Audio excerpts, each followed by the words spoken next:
Welcome to Take 5, your 5-minute inspirational message from Solid Rock Drogheda. My name is Nick Park. I'm taking us through a series of 5-minute teachings, and we're looking at, in the lead up to Christmas, we're looking at how the Christmas story and the coming of Jesus in human flesh is foretold and explained in different books of the Bible, not just the usual verses that we read at Christmas. And today we're looking at the Christmas story in the book of Genesis, the first book of the Bible. Because right back in the account of God and Adam and Eve in the Garden of Eden, whenever they had sinned and God was pronouncing a curse upon the serpent, he said this to the serpent. He said, "I will put enmity between you and the woman, and between your seed and her seed, and he shall bruise you on the head, and you shall bruise him on the heel." Now, what that meant when he said you will bruise him on the head, he will bruise you on the head, is that Jesus would crush the head of Satan. But Satan would still grievously wound with a death blow Jesus, and that he would be laid in the grave. And then further down the line in Genesis chapter 12, God begins to work this plan out by showing it's going to come through the descendants of Abraham. Whenever God said to Abraham in Genesis 12 verses 1 to 3, "And I will bless those who bless you, and the one who curses you I will curse, and in you all the families of the earth will be blessed." And gradually that got narrowed down from Abraham to his son Isaac to Jacob or Israel. And at the end of the book of Genesis, we have these wonderful blessings being pronounced over the different tribes of Israel, the 12 sons. And over Judah, we found this pronounced in Genesis 49 verse 10. "The scepter shall not depart from Judah, nor the ruler's staff from between his feet, until Shiloh comes, and to him shall be the obedience of all the peoples."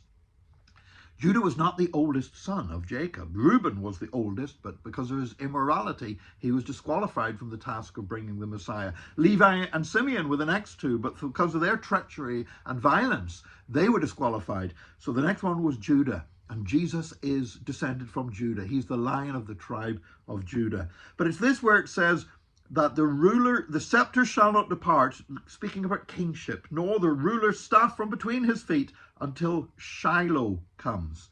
And that's an amazing title to be bestowed upon Jesus, being the Shiloh that comes.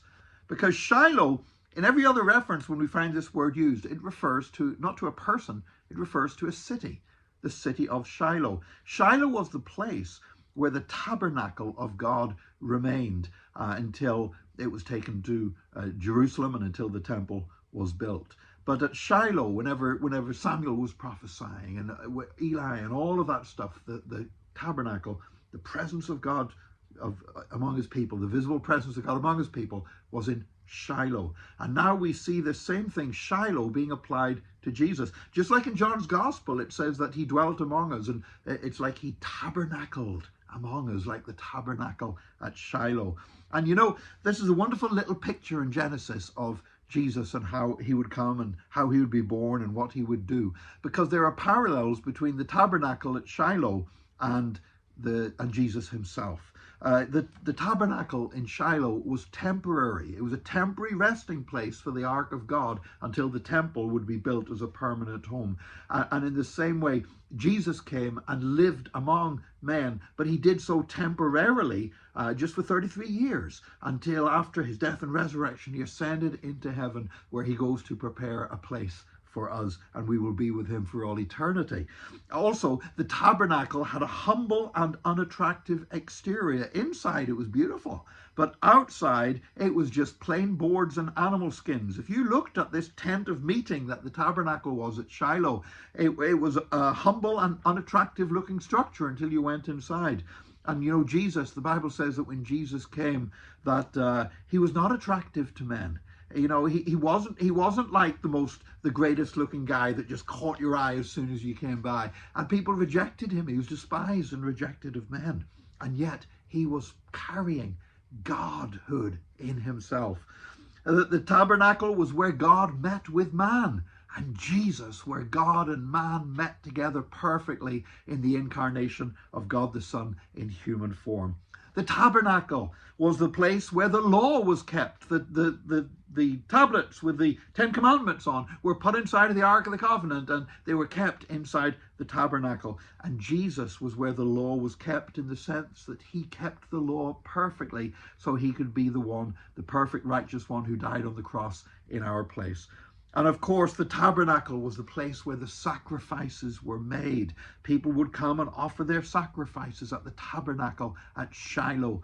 And Jesus, as our Shiloh, is the one who made the ultimate sacrifice that fulfilled all the other sacrifices by dying on the cross for us. So there's beautiful little prophecy in Genesis 49:10, when it says that the royalty, the symbols of royalty, will not depart from Judah until Shiloh comes. And Jesus was our Shiloh, tabernacling with men, dwelling with us as God dwelling with man.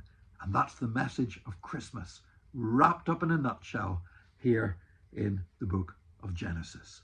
God bless you. Join us again tomorrow for another Take 5, your 5-minute inspirational message from Solid Rock Drogheda.